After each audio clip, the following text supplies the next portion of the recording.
এসব কখন করলে তুমি? বাসি কি?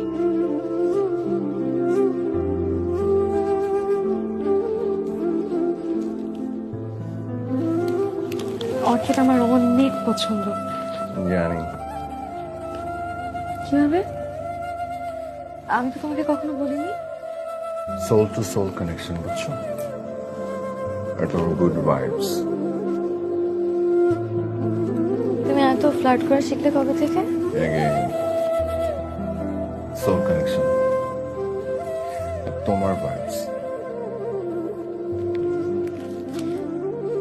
এই হাসিটা, তোমার এই হাসিটার জন্য এই সামান্য আয়োজনটুকু করেছি। এখানে এর থেকে বেশি কিছু করা পসিবল ছিল না। তবে এটা ঠিক, আমি যদি রাজা হতাম না, তোমার এই হাসিটার জন্য পুরো পৃথিবী দিয়ে